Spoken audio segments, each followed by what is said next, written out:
Ya, proyectos de reducción de costos, también llamados CSD, Cost Driven se llama, ya, pues sus acrónimos están en inglés. CSD, Cost Driven. Los auxiliares que son. Gracias. Ya, esto se llama CSD.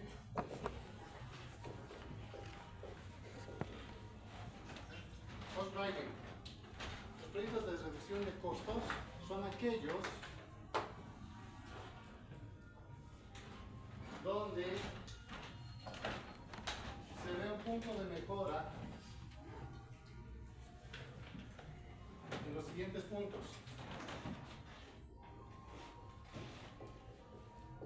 Costos de mano de obra, costos de materia prima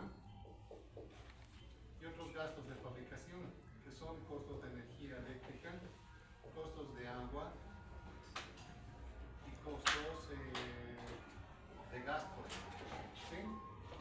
Y esto nace lo que son el estado de resultados. El estado de resultados te dice que yo tengo los ingresos, que nada más que es el precio de venta por la cantidad. ¿Sí? Tengo los costos variables, que son justamente estos. ¿Sí? Los ingresos menos los costos lo denomino margen de contribución. Al margen de contribución le resto los costos fijos y tengo lo que se llama el EBITDA de la compañía. El EBITDA no es nada más que los beneficios antes de impuestos, tasas y amortizaciones. Beneficios antes de impuestos, tasas y amortizaciones. Lo que nos importa en industria es 100% el EBITDA de la compañía. ¿Ok? 100% el EBITDA. ¿Cómo mejora el EBITDA? Incrementando la cantidad, incrementando los precios o encontrando un equilibrio entre precio y cantidad, por ejemplo. ¿Sí? Puedo incrementar. Otra posibilidad es la reducción de los costos fijos y variables comunes. ¿Ok? De esta forma yo maximizo el EBITDA de la compañía. ¿Pero qué tienen que ver los proyectos de automatización en costos de mano de obra? Si yo tengo una línea de producción y utilizo 20 muchachos o muchachas embolsando el pan, por ejemplo, ¿sí? Embolsando el pan, y están embolsando el pan, tenemos 20 personas haciendo ese trabajo. Con un proyecto de automatización y generando, comprando una máquina que pueda hacer mayor cantidad de unidades con menos recursos, puedo bajar, qué sé yo, de 20 personas a solamente 2. ¿Sí? Entonces necesito yo acá una inversión en equipo. ¿Y cómo voy a pagar este equipo? Con reducción de costos de mano de obra, ¿sí? Con reducción de procesos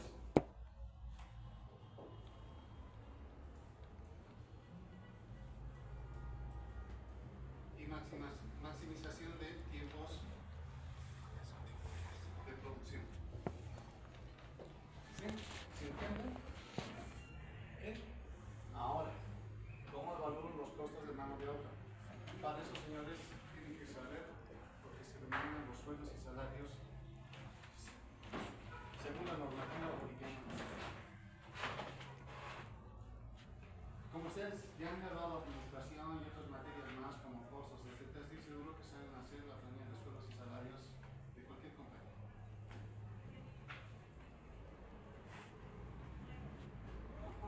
Si estoy equivocado, por favor, me corrigen. Y si no lo saben, vas a tener que aprender. Porque sin eso, hacer una evaluación de costos de mano de obra en automatización no sirve de nada. ¿Saben o no saben?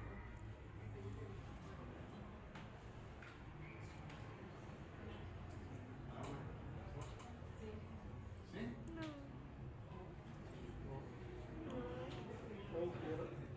¿Segura? Un repaso.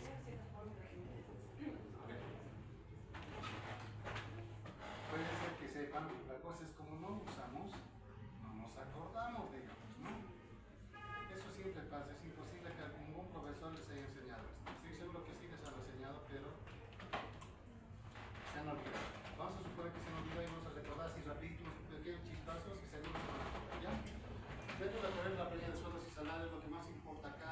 legajo. El legajo es como el carnet de identidad de cualquier persona dentro de la compañía. ¿Okay? Están los nombres y apellidos, está el sexo, ¿sí? que actualmente solamente hay dos, femenino y masculino, nada más. ¿Okay? Está en la fecha de ingreso, está la fecha de nacimiento. ¿Por qué es lo importante la fecha de nacimiento y la fecha de ingreso? Esto obviamente para poder calcular sus antigüedades y obviamente ver qué edad tiene la persona en cuestión. Tenemos acá lo que se denomina el salario básico. ¿Sí? Hay dos distinciones, una cosa es el salario básico y otra cosa es el salario básico nacional. ¿Sí? El salario básico nacional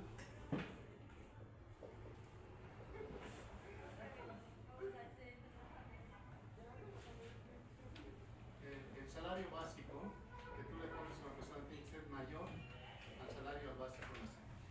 ¿Sí? Siempre. El salario básico creo que ahorita está, nacional está determinando 2.300 bolivianos, no recuerdo bien su última resolución del 1 de mayo, es 2.300 por lo así. El salario de una persona tiene que estar por encima de ese, igual o igual o mayor al salario básico nacional. ¿Ya? Igual o algo.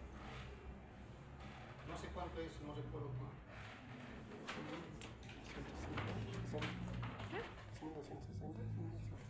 No ha subido. 2.500. ¿Tanto? Con razón no se da cuenta. 2.500 bolivianos. Era 2.362 y ahora es 2.500 bolivianos. Cualquier persona que lo contrate tiene que estar con 2.500 bolivianos o arriba de eso. ¿Listo? Y eso se denomina salario básico. El salario básico, una cosa es sueldo y otra cosa es salario. Son dos conceptos distintos. Cosas es sueldos y salarios. ¿Sí? El sueldo es aquella remuneración económica atribuida a una compensación de esfuerzo mental. Y el salario, compensación o retribución económica por un esfuerzo físico. ¿Sí? Son esas dos distinciones. El salario viene de lo que antes se pagaba en cubos de sal y hacían el trueque, etc. Ahora viene el término de salario.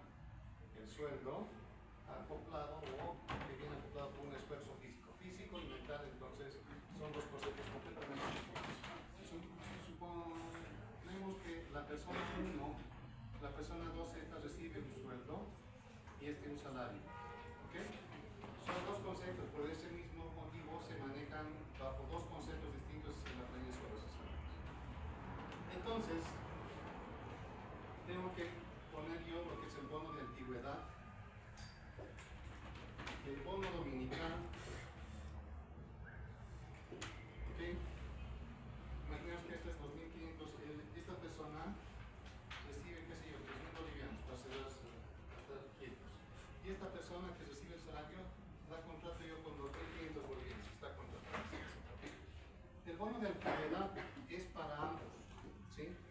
Y está dado por el artículo F, si no me equivoco, del 21060. No, ley maldita, ¿no?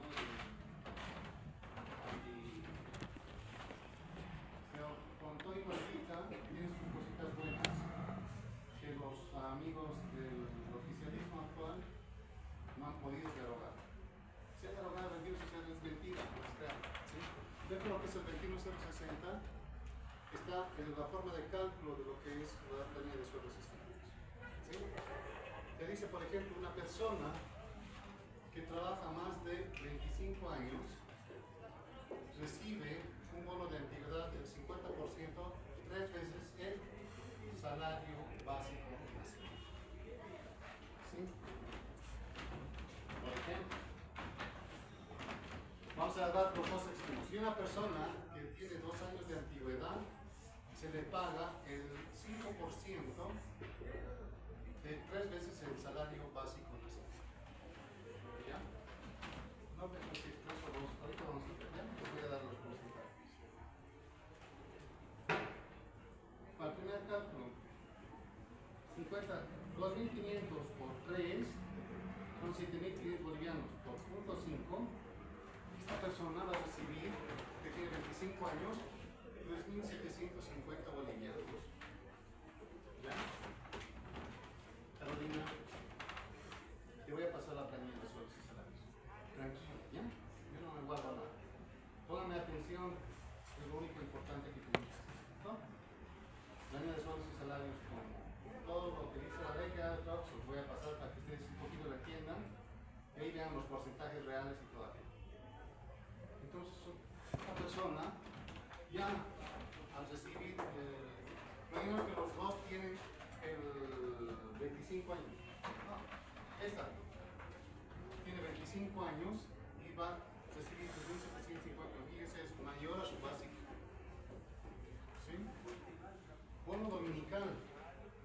El bono dominical está calculado, bueno, en realidad está concebido como una retribución a la puntualidad y a la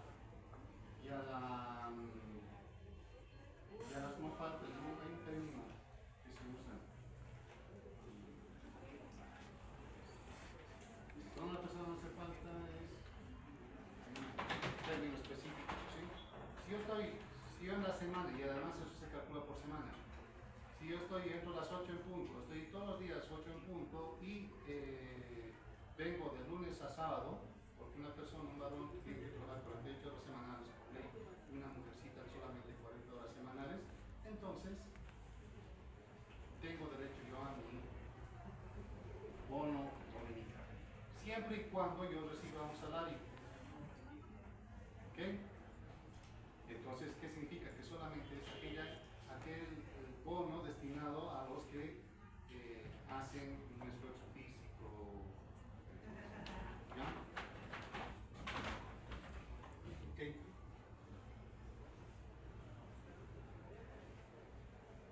Ahora, esto tres veces, antes de que me olvide, esto 3 veces el básico nacional de aquello.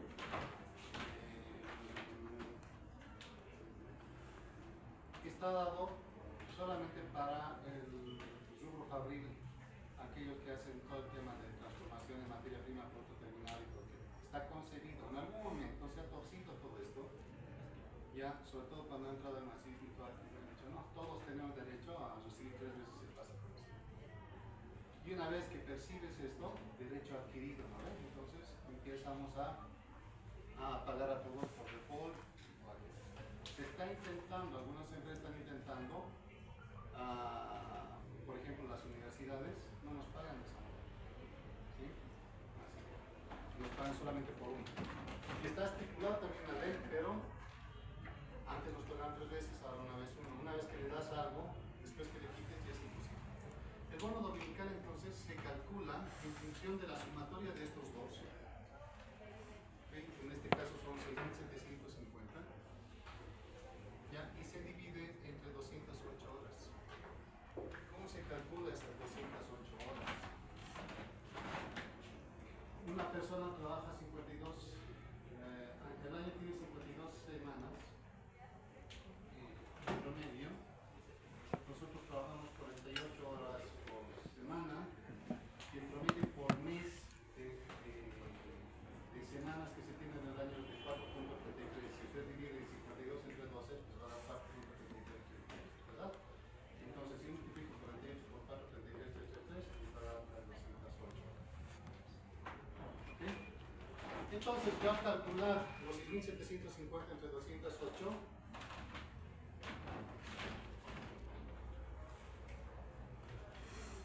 tengo 32 bolivianos por hora que se le paga hoy. ¿Ok? El domingo, ¿cuántas horas tiene? También se le paga por 8. Y dependiendo del mes, si tiene 4 domingos o 5 domingos, se multiplica por 5. Entonces, su bono dominical es de 1.298 bolivianos. ¿Ok?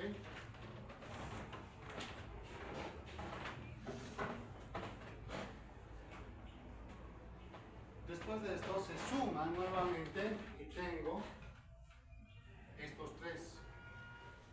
Ahora este se convierte en 3 y sumo 1 más 2 más 3. Y esto se denomina un salario mensual. Y en función a eso se hacen todos los cálculos de las extras y de las nocturnas. La hora extra que dice que tiene un recargo del 100%, eso significa que se le paga doble a una persona. La hora nocturna está considerada de 8 de la noche a 6 de la mañana y se le paga con un recargo ya oficializado con un 30%, tal como está esto ahora. Entonces, el costo hora normal era 32 bolivianos de esta gente por hora. El costo hora nocturna va a ser el 30% de esto, 9 bolivianos, digamos. El costo hora extra va a ser 64 bolivianos. ¿Sí? ¿Se entiende? Ahora, ¿qué pasa si le hago ir a la gente en domingo? Las horas trabajadas en domingo tiene un recargo del pico. Entonces se le paga 3 veces el costo hora normal. ¿Okay? Muchos empresarios mercenarios del mundo confunden lo que es el costo hora dominical con el dominical incluido. Si ustedes se dan cuenta, aquí hay un costo adicional, digamos. ¿Sí? Se le estaba en el pelo, ¿sí? Hay trabajo domingo, claro, ya está tu dominical, más la hora extra y está el pico. No, realmente en realidad se le paga 4 veces equivalente, incluido el domingo, ¿no? Pero eso es una cosa. Dependiendo de las horas que haga, con los ejercicios que ustedes van a ver en la planilla que les voy a mandar, ya, porque vamos a utilizar esa planilla para hacer todos los cálculos respectivos, y es un principal falencia que tienen ustedes al momento de presentar su evaluación de proyectos cuando hacen sus tesis. ¿Sí? No hacen el correcto análisis de costos de mano de obra y todo se va a fuera. Pero después de esto sumo, incluido las horas extras, por ejemplo, horas extras, horas dominicales, horas nocturnas, sumo todo esto, imagínense que me sale 10.000 bolivianos. ¿Sí? Eso será prorrogado por la empresa para hacer mi flujo de ahorros como tal. Voy a ahorrar 18 personas en este proyecto, 18 personas por 10.000, voy a tener 180.000 bolivianos por mes de ahorro. Este no es el monto que la empresa eroga por ti mes a mes. La empresa, para eso hay cargas y beneficios sociales. ¿Sí? Carga y beneficios sociales. Carga, ¿sí? Es 10% de la Caja Nacional de Salud, porque quien paga es el empleador, no el empleado. ¿Sí? El empleado paga su AFP. De ese monto que de los 10.000 le van a descontar ahí a él 12.71, que es 10% las AFPs, le van a descontar 1.71 por riesgos profesionales, le van a descontar un 0.5 por salario, ¿cómo se llama? Por aporte solidario, ¿ya? 10, 11, 71 y si no me equivoco, está un monto más por comisiones de 0.5 y algo más. Total 12.71%. Que se le agarra a la empresa, se le descuenta. La empresa funge como agente de retención, no es la plata de la empresa. Después la empresa agarra ese monto y se lo deposita a la gestora o AFP que antes se llamaba.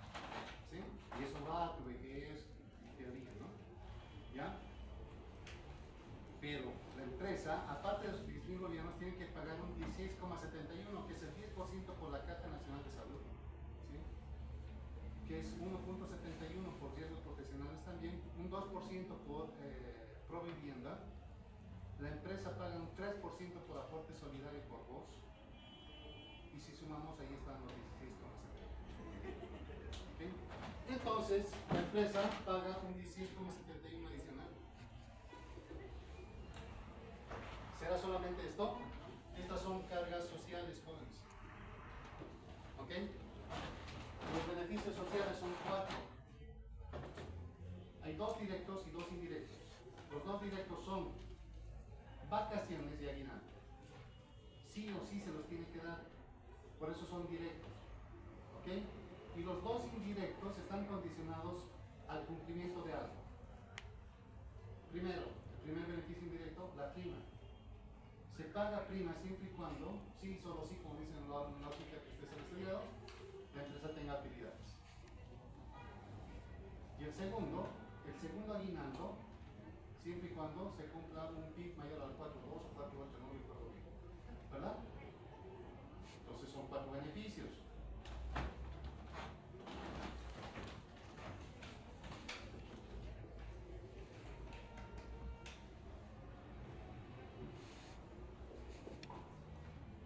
Que son 8.33% por 4. ¿De dónde sale ese 8.33% por 4? Son 4 beneficios directos e indirectos, ¿verdad? 4. 18.33 sale de la siguiente forma. Del 100% que yo tengo que pagar de esos beneficios, aguinaldos, etc., del 100%, la empresa va provisionando mes a mes. ¿Cuántos meses va a tener para provisionar? 12 meses. 100% entre 12 les va a dar el 8.33. ¿Ok? Entonces, mes a mes, yo tengo que provisionar 8.33% por aguinaldo, 8.33% por vacaciones, 8.33% por segundo aguinaldo, por prima. ¿Sí? Eso quiere decir que la empresa va guardando su platita para que a fin de año tenga la empresa para pagar todos los beneficios que correspondan. ¿Listo? Ahora, pero los indirectos va a depender si igual lo tengo que provisionar, porque yo no soy mago a medio año, ni a pensar año, y a principios de año para saber si cómo le va a ir al país o no, digo. ¿Sí? O a la empresa. Un beneficio directo está en función a cómo le va a ir a la empresa y otro al país. ¿Sí? Pero igual lo tengo que provisionar. Y si no se da, bueno, eso ya forma como parte del ahorro de la compañía, etc.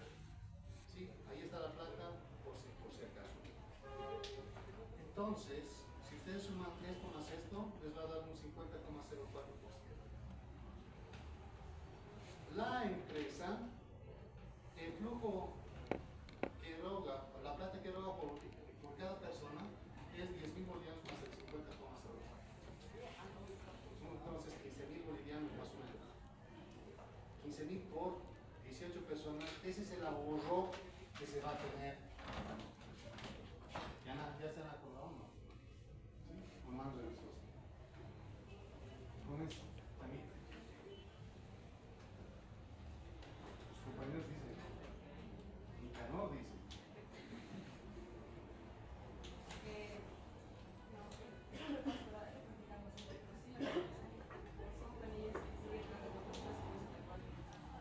Bueno, igual les voy a pasar la planilla ya con la que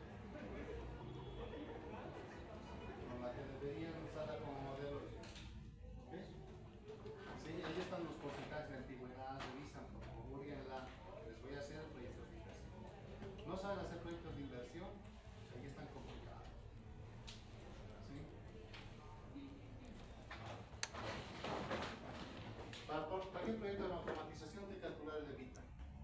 En función al EBITDA, yo tengo que sacar después los resultados operativos hasta el flujo de fondos, flujo de caja. Tengo que calcular el cash flow, net cash flow, tengo que calcular bank y payback sobre todo. ¿Sí? Que un proyecto BAN sea positivo respecto a otro, no importa tanto. Lo que importa ahí es el payback o el periodo de recuperación de esta plata. Si el BAN de un proyecto te sale 5.000 y en el otro te sale 1.000, ¿sí? El primer proyecto es deseable. Pero esos 5.000 lo vas a recuperar en 10 años y el otro lo recuperas en menos de un año. Entonces, ¿cuál es más deseable? Tiene un mayor. Son cositas que tienen que tomar en cuenta. Pero tienen que tomar en cuenta también la amortización y depreciación. A veces la amortización y depreciación la usamos como sinónimos y eso es así. ¿Sí?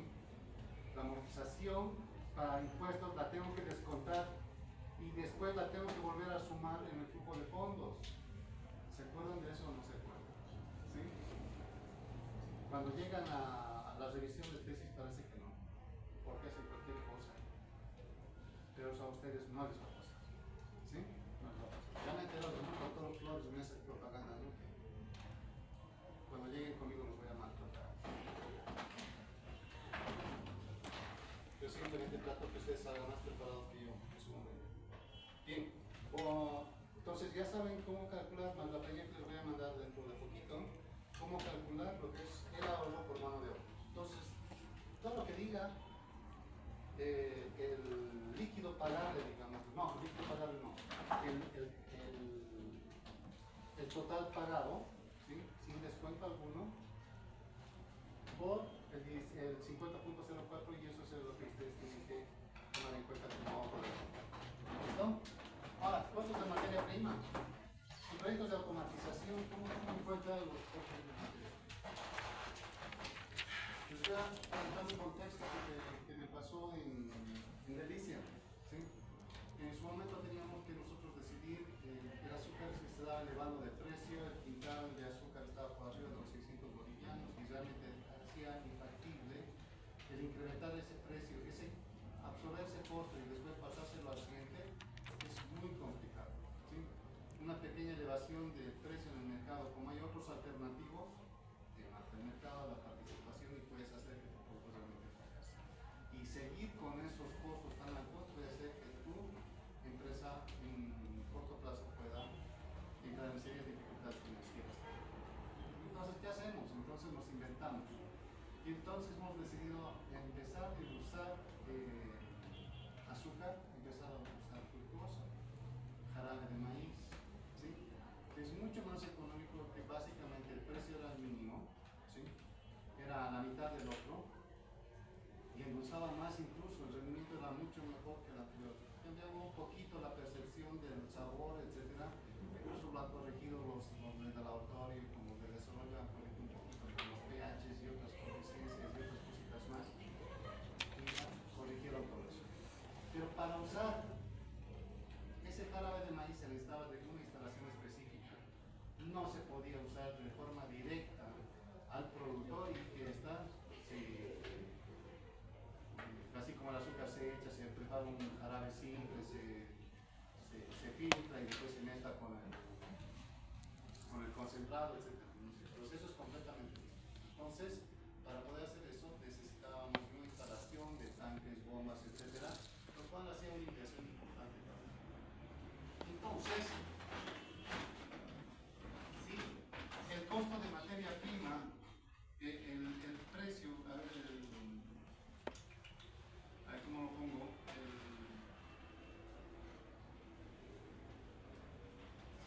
Sí.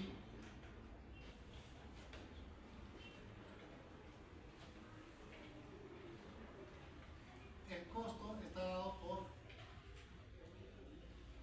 por el precio de adquisición o la cantidad. El P por Q. P por Q es igual a costo. ¿Sí? Entonces, el precio obviamente es menor y la cantidad puede ser igual, mayor o menor. ¿Sí? Dependiendo de la materia prima. En este caso, en el ejercicio que nosotros habíamos hecho, el precio era 50% menos que el precio original, y la cantidad también se bajaba aproximadamente un 20%. Sí, por el rendimiento usaba más de descarta. ¿Cómo halló esto? Para eso vamos a recordar a nuestro querido amigo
variación de costo, bueno, voy a calcular real. ¿De qué me sirve saber qué es 16 si no sé cuál es la variación de costo? ¿A qué referirme? ¿No? Tener un piso ahí de decir por qué. Entonces la variación de precio por precio. La variación por precio, por ejemplo, se calcula el diferencial de precio por la cantidad real. La variación de cantidad se calcula el diferencial de cantidad por el precio teórico. De tal forma que esos $2 sumados la variación de precio por cantidad, más la cantidad, suman los $2. Y de esta forma verifico que la variación total está dada por precio y cantidad inicial. ¿Sí? Entonces, esas cositas las tengo que mostrar. ¿Cuándo? ¿Cuándo hacemos eso? Esa clase virtual. El martes hemos pasado clase. Hoy es martes. Yo estoy jueves. Jueves. El sábado yo estoy ahí disparando, ni cuentan conmigo, ni mi familia cuenta conmigo. Jueves. Jueves. No, tiene que ser ya mañana, no mañana. Jueves. El jueves, pero igual tenemos que pasar clases. Allá en el Tacote y en la noche nos juntamos a las 7 de la noche, 5 de la tarde. Coordinamos la hora, 5 o 7 de la noche para hacer esta clase. ¿Listo? Que sí cuenta como clase, está prohibido faltarse esta clase. Estoy contigo. Hace rato le digo a Rombito, necesito 2 días más en la semana para pasar clases. No tienes que mandar carta y no sé qué. O sea, por clases adicionales tengo que mandar carta. Sí, es que si no, no te dejan entrar. Por eso me dan ganas de hacer otras cosas. Es complicado la burocracia en la universidad. ¿Ya? Bien. Entonces tenemos los costos de mano de obra y materia prima. Entonces, volviendo a lo que es la materia prima, puedo obtener una deducción por precio o un aumento o igual o reducción de cantidad como tal en el uso. En ese ejemplo que se ha dado había una reducción por precio y reducción. Así que el costo final, al ser los dos, era mucho menor en materia prima, que era justamente lo que nosotros estamos haciendo, reducción de costos, cost right, reducción de costos. ¿Sí? Costos de energía eléctrica y otros gastos de fabricación. ¿Cómo reduzco? Eso es igual los kilovatios consumidos, ¿no? La tarifa de kilovatio por hora, hay una tarifa que te dan kilovatio por hora, ¿sí? Que es distinta para el sector industrial que para el sector doméstico, por si acaso, es completamente distinto.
6 grabadas. Sí, las 12 grabadas en una planilla y solo seleccionar y ya. Se podría realizar el video. Más ideas. Tal vez hacer un trazado de las rutas que puede seguir nuestro camión de distribución, a optimizar esas rutas de manera Utilización de rutas, modelos de transporte, mejor el uso del combustible. Hay muchos, ¿sí? Proyectos de automatización en esto, ¿no? GPS, operaciones de GPS, nuevas rutas, nueva distribución, que no vaya el conductor por A y después va a la Z y después vuelve a la B, digamos, ¿no? Cuando podría haber hecho A, B y después Z, ¿no? Son cosas como esas que pasan. Ustedes pueden creer que esas cosas no pasan, pero sí pasan. Y eso por una mala descoordinación y todo aquello, o aceptan pedidos al final, que al principio no estaban seteados, te dicen, no, había otro pedido más en el punto A, pero ¿por qué no me dijiste? Podría haber entregado antes desde eso, ¿no? Y eso va a todo lo que es la lógica, la logística como tal. En la automatización la logística se llama intralogística, ¿ya? Intralogística, que es justamente todo el tema de automatización en el piqueo de la preparación de los productos al punto de venta. Yo como, por ejemplo, en Coca-Cola, si yo soy la caserita de la esquina, por ejemplo, digo, yo necesito 10 Coca-Cola, 10 Fantas, 5 Sprites y una cantidad de gama distinta de productos. ¿Sí? Planta produce 1000 paletas de Coca-Cola, 5000 de Fanta, 3000 de Sprite, no te produce de forma específica para cada cliente. La intralogística se encarga justamente de agarrar los pallets grandes, digamos, y armar el piqueo, por si se llama piqueo, en puntos chicos en función al punto de venta. Cuando llega al punto de venta, la gente agarra y se lo entrega. Hoy en día lo hacen de forma general. Agarran los paletas y digan, doña Juanita, ¿qué quiere? ¿No? 5 Coca-Colas, 10 Fantas, etc. Y van sacando de donde tienen. Han tratado de hacer algo, pero no de forma efectiva. Para eso se necesita software que se va a automatizar la información. Necesitan de un equipo que te arme todo el tema de piqueo como tal, y eso cuesta plata. ¿Sí? Imagínense robots que van a los diferentes estantes, agarran, van y coge lo que quiere y va armando el piqueo de función a cada cliente, ¿no? Son contenedores inteligentes, utilizan Kanban, etcétera, que ustedes van a aprender seguramente técnicas de manufacturing de estas cosas, ¿no? Okay. Pero uno de los mejores proyectos que tenemos en automatización, que son los comerciales, es el CRM. ¿Saben qué es el CRM?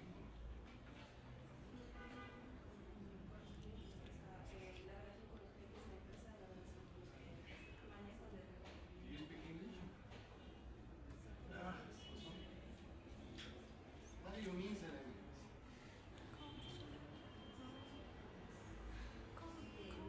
manejo de requerimiento con los clientes. Y su traducción en español, ¿sí, inglés?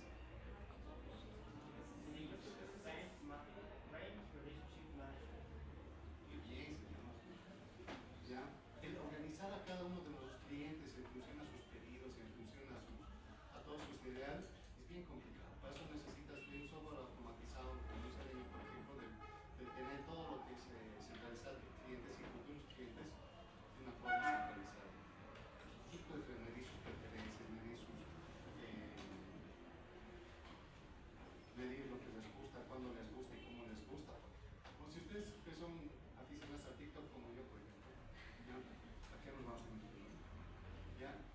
Empezamos a ver, qué sé yo, videos de gatitos y después empieza a salir todo videos de gatitos, ¿no? Empezamos a ver videos de chicas y nos salen por videos de chicos, ¿verdad?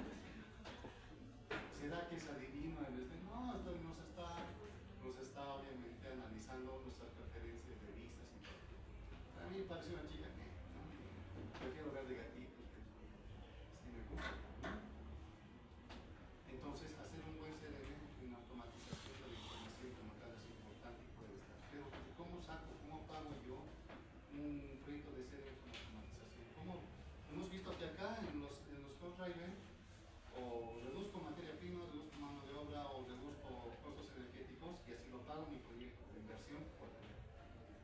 Los LPs como tal no son baratos, entonces, ¿cómo pago si les? Esto es con mayor captación o volúmenes de venta. ¿Sí? Se estima que utilizando un mejor recurso, utilizando mejores rutas, mejores ahorros en gasolina y todo aquello, voy a tener una mayor cantidad de ventas traducidas en dinero como flujo efectivo para la compañía. ¿Sí? Todo tiene que pensar en función a lo que es la plata. ¿Cómo saco plata? Entonces voy a reducir gasolina. ¿Cómo? No? Bueno, eso no significa que voy a dejar de tener a doña Polita o doña Pepita, ¿no? Voy a tener a las dos al mismo tiempo. Son cosas. ¿Ya? El otro proyecto se llama CPD.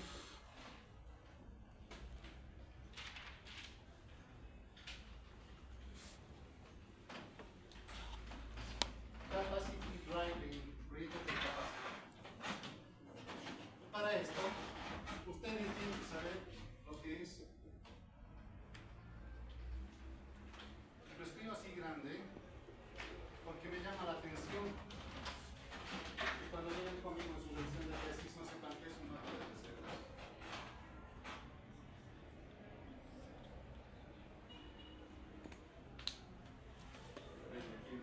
Robert, a ver, ¿qué es un mapa de reservas? Si has pasado por aquí en pan, no te va a estar bien enseñado. Y si lo has bypassado, no creo que sepas. Todavía no pasó en Tijuana. ¿Ah? Todavía no pasó por en Tijuana. ¿Vas a pasar? Ah, sí, sí. A los valientes me gusta. ¿No? ¿Por qué Pedro Pablo está más abajo que yo? Sí, recién. ¿Estás desplazado? Sí, porque choco con los horarios.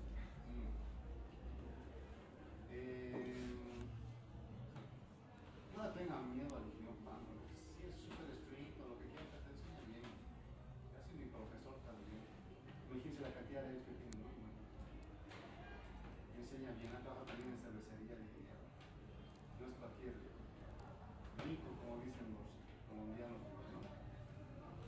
La caña de mico, decimos. Está bien preparado.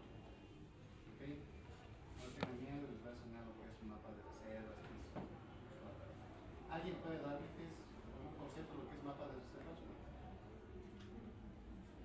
Sí sabes. O no recuerdas. ¿Qué es? Pamela, no. Angelita. Pamela. Ángel. ¿No? Baja la vista. No, solo es Angelita. ¿Y Angelita cómo se llama? Mónica. ¿Cómo tu nombre tiene? Selena te voy a decir, ¿ya? No te quiero odiar. ¿Ya? ¿Muy obvio? ¿Ah? Selena te voy a decir. Más bonito. Selena, a ver.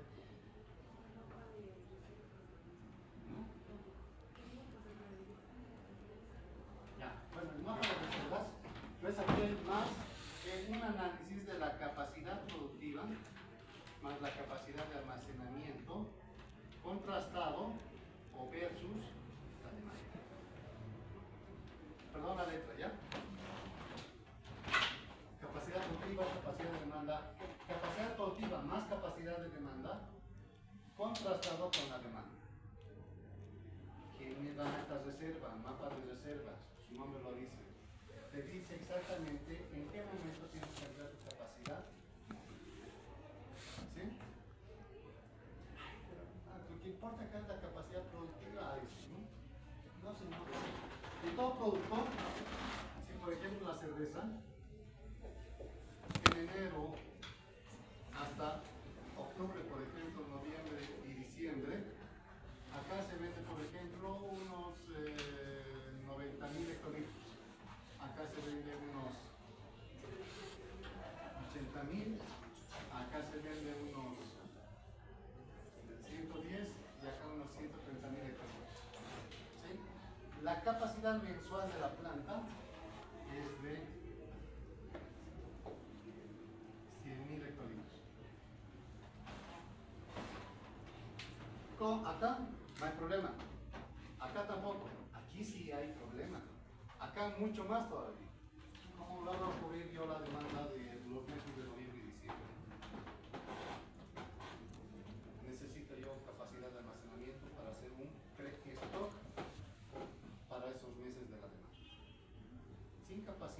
almacenamiento, no sabe. ¿Sí? Entonces, sumo, la capacidad de producción son 100.000 hectolitros, la capacidad de almacenamiento son, qué sé yo, 20.000 hectolitros, y la demanda son acá 110. ¿Sí? 120 con 110 no hay problema. Acá 100. Tengo que sumar los pre-stocks también. Todo eso se los voy a mostrar, por favor háganme el recuerdo de lo que es un mapa de reservas y ya puedes cómo hacer ese tipo de análisis. Un 5%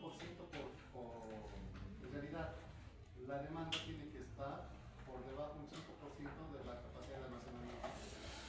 Cuando eso ya supere un 4%, tengo que empezar a pensar en ampliar la capacidad, ya sea de producción o la capacidad de almacenamiento. ¿Ok? Ese es un mapa de reservas. Sin eso, la verdad, las empresas están en error, no pueden saber en qué momento invertir, qué hago, no hago, ¿no? Y ahí es donde entra la mano de la automatización. Digo, bueno, ya que vamos a ampliar en capacidad, señores, necesito la última tecnología, necesito que se utilice menor cantidad de personas, recursos, etcétera, para que podamos nosotros hacer ampliación. Hacer todo el tema de ampliación, automatización, hacer logística, por ejemplo, necesita obviamente de la mano de la automatización para hacer esto. Vamos bien, chamitos, chamitas. Disculpe que esté acelerado hoy día, no sé qué pasa. Me tomo un café abajo. ¿Ok? Bien. ¿Se acaba acá? No.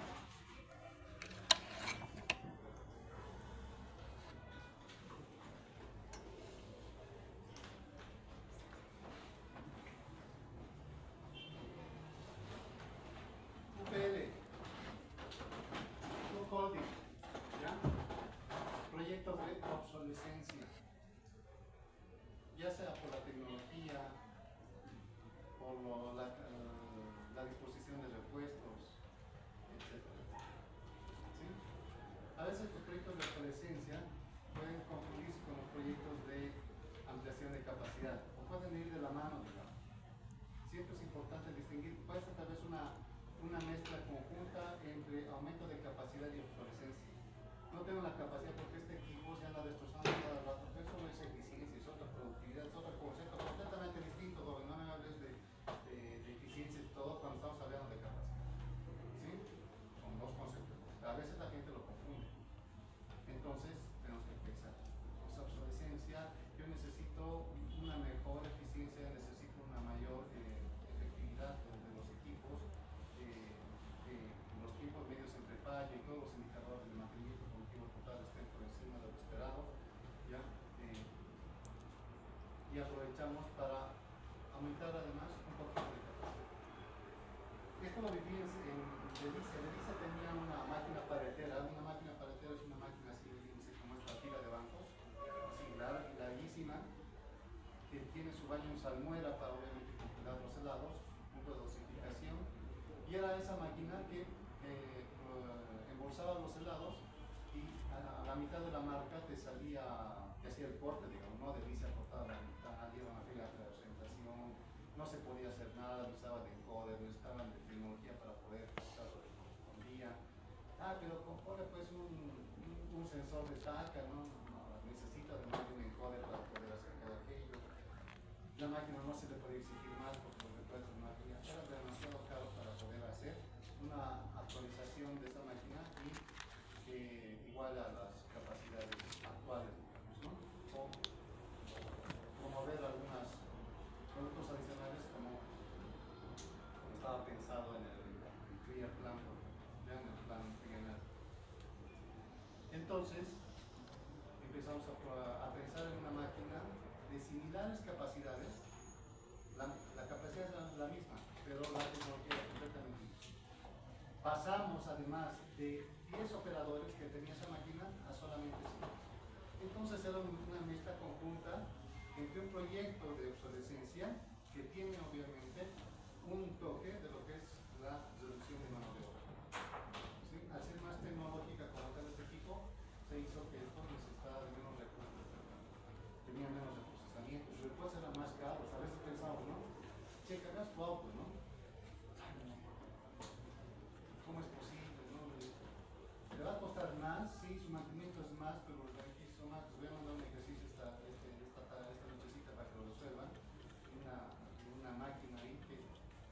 aparentemente te dice que es muy cara, pero tiene flujos como tal de ahorro, que no se piensa a veces en esto. Las otras máquinas sí se paga poco, su mantenimiento es poco, pero todo es gasto, gasto, gasto y no tiene un ahorro en específico. A ese momento de hacer la evaluación de proyectos en automatización hay que evaluar justamente tanto los ingresos como los gastos para hacer el flujo. ¿Ya? Proyecto de obsolescencia. Entonces, Delicia resultó de maravilla porque además de reducir la mano de obra, pudimos hacer otros productos más, ¿no? Sacamos productos que tenían relleno de crema y con su parte externa que era de helado de agua, por ejemplo, que antes no se podía hacer eso con la máquina anterior. Los nuevos productos expandimos, había proyectos cruzados con proyectos comerciales como tal, era una maravilla. Por eso los proyectos comerciales tienen aristas como proyectos de reducción de costos, proyectos comerciales, proyectos incluso de estos de capacidad, si se quiere implementar,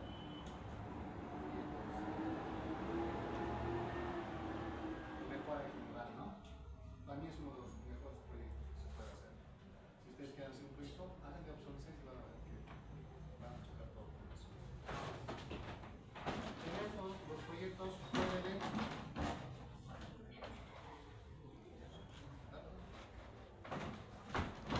Tenemos los proyectos PDD. ¿Qué hora es? Proyecto 15. Proyecto 15. Tenemos proyectos PDD que son Quality Driving. ¿Ya? Quality Driving. Los proyectos de calidad. Para poder yo medir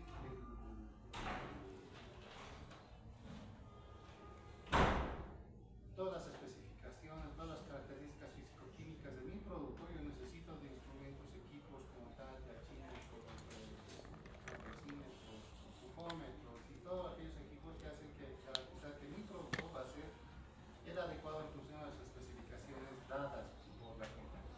¿Sí? Y entonces es un proyecto de calidad. Si voy a comprar un compresor que esté libre de aceite para cumplir la norma que era como 0,01, ¿verdad? O 0,1, no recuerdo bien, parte por millón por metro cúbico, entonces comprar un nuevo compresor para cumplir un proyecto de calidad. ¿Sí? Entonces haré un proyecto mezclado de automatización de estos nuevos productos, compresores, equipos adicionales enganchados a un sistema de información central, sistemas escala para un tratamiento de información en línea como tal. ¿Sí?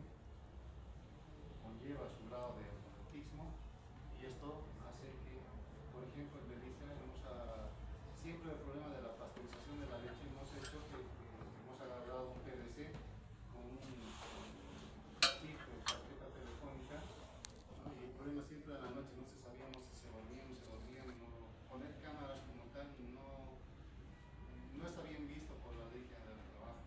Ya el sindicato te acusa de acoso, etcétera, no es fácil de colocar cámaras en específico, digamos. No sé que llegues en buen acuerdo y todo. Entonces, ante un descenso de la temperatura que era poco justamente la pasteurización, inmediatamente mandaba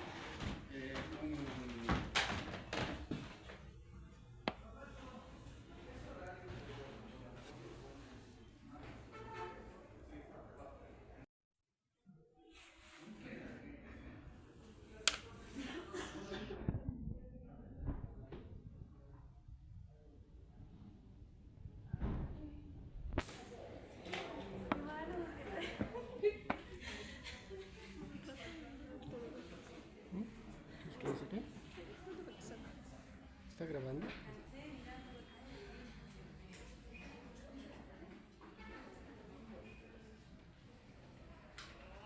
Hazle acercamiento. Está grabando, ¿no?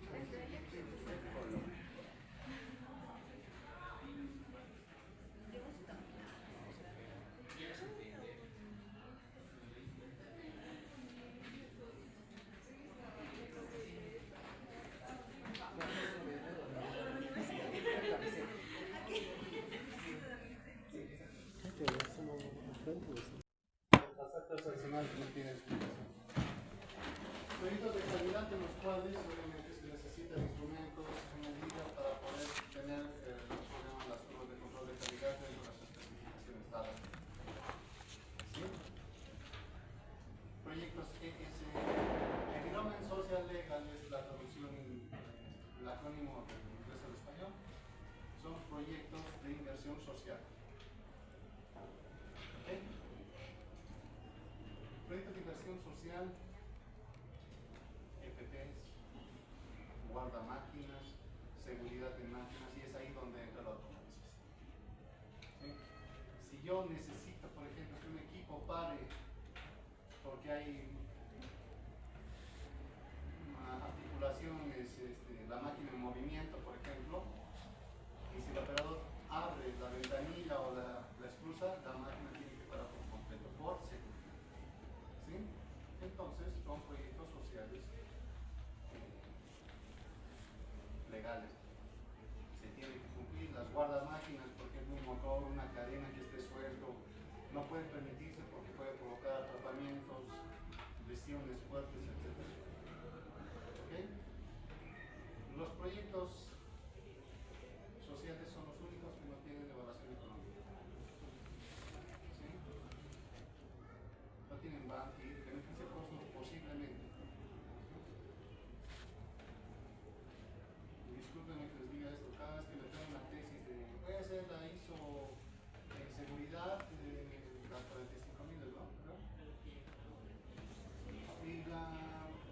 Y sacan su van, su TIR y todo aquello. ¿Cómo se calcula esto? Dicen, no, es que de 20 accidentes vamos a bajar a 5 según la pirámide de Beer. Y se va a sacar un ojo y se va a sacar un brazo y vamos a cuantificar cuánto cuesta un brazo, un ojo. Muy subjetivo ese tema, ¿no? Puede perder una pierna, la vida, etcétera, y eso tiene un costo más elevado, ¿no? Así que temas subjetivos no se evalúan, así que no tienen evaluación económica. Beneficio costo tal vez, pero comúnmente esos son los proyectos en los que entran y la empresa tiene que dar por ley. Por eso se llaman sociales legales.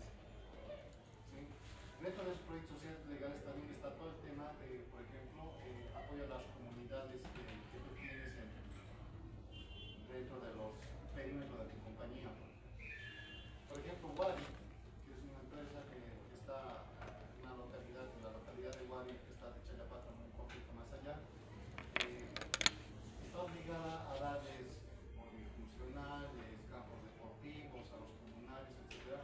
Porque ellos son, en teoría, dueños legítimos del agua que se genera, de la vertiente que nace y que da para la producción de esta cerveza, por ejemplo. ¿Sí? Si no se les da, nos cortan el agua, etc. ¿No? Las empresas petroleras, por ejemplo, cada vez que pasa un gasoducto, un gasoducto o oleoducto como tal, por una determinada comunidad, tienen que pagar también con un fee, con un alquiler de uso, por ejemplo. ¿Eso cómo se paga? Mediante proyectos sociales. ¿Sí? No tiene evaluación económica. No hay cómo. Así que no se equivoquen, si van a hacer proyectos de seguridad, no se equivoquen, no tiene evaluación económica. ¿Sale? ¿Estamos? ¿Preguntas? ¿Algo que esté claro? ¿Algo que esté todo oscuro? ¿No?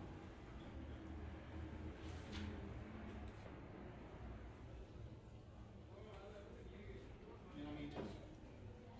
But it's all Cindy María. Yo me olvidé.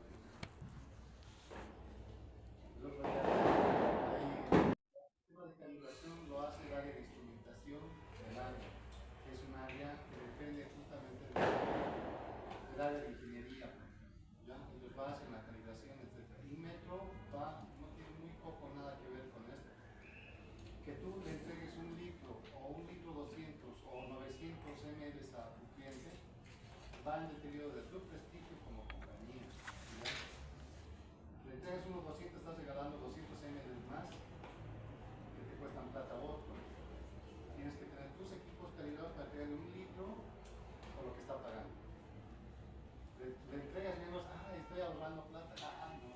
En algún momento te van a descubrir, te van a sancionar y las sanciones no te las hacen, las hacen tus evaluaciones más arriba. ¿No? El Metro regula todo lo que son bombas de gasolina, todo lo que es consumo externo. No.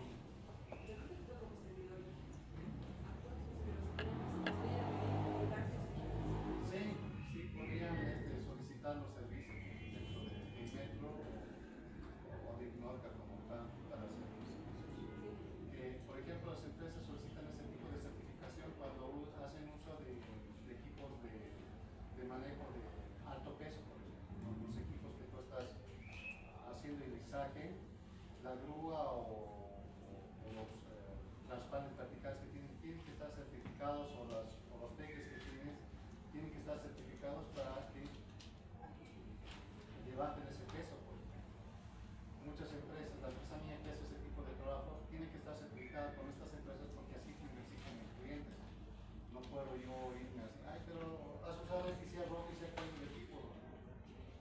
si va a tener nada certificado, ¿cómo quieres hacer las cosas? ¿No? Uno también.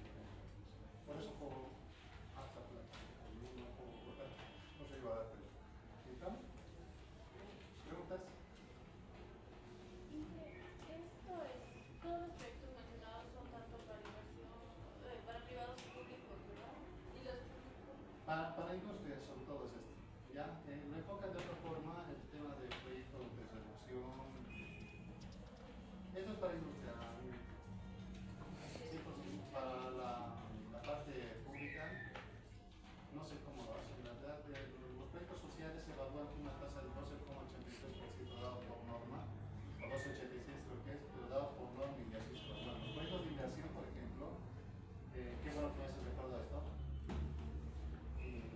He visto proyectos que me traen sus tesis y dicen tasa de evaluación 10%. Oye, una cosa es la tasa activa y otra cosa es la tasa pasiva. La tasa pasiva es la que te paga a ti porque tú estás depositando tus ahorros en el banco, ¿sí? Que van hasta un 3% con suerte, digamos, ¿no? Y eso es lo que te pasa y eso se llama tasa pasiva. La tasa activa es la que el banco te cobra a ti por prestarte la plata de ahorros a ti, ¿sí? Esa diferencia que ellos ganan, pues es su ganancia de ellos. Y eso se llama tasa activa. Los proyectos de inversión dentro de una compañía se evalúan con una tasa activa más una tasa de riesgo, que va a depender de la situación macroeconómica, microeconómica del país. Una situación donde no hay dólares, prácticamente todas las importaciones se han paralizado y junto con las exportaciones que están bicicleteando, etc. Chao. Mi empresa, por ejemplo, que se dedicaba aproximadamente un 60% de importaciones, chao, se está parada completamente porque no hay dólares, no lo conseguir. Y si los consigues, es conseguir 9 bolivianos y eso ya no es negocio para ellos.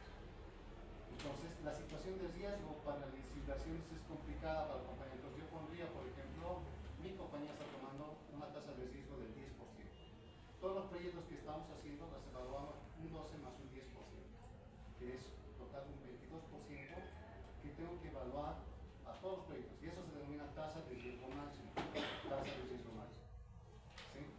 Cuando Goni, por ejemplo, se fue en Nuevo Morales a la fuerza, porque sí entró a la fuerza, ¿ya? Se recibía, por ejemplo, evaluar sus proyectos en un total una tasa de riesgo máximo de 47%.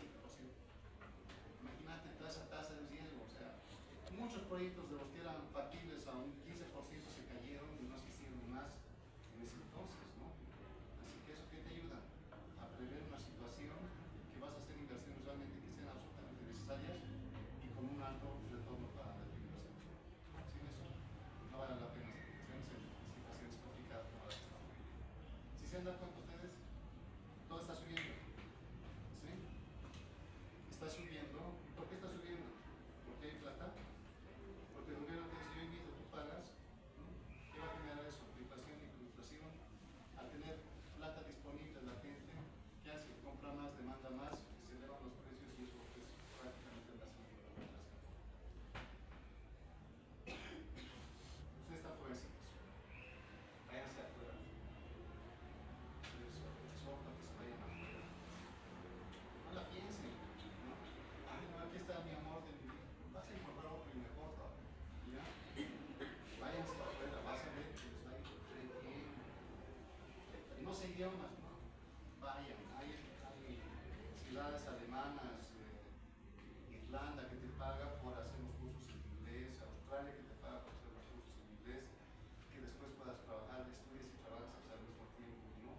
Y te dan todas las facilidades, sobre todo a los latinos como nosotros, para poder hacer una mano de obra. Y te vas a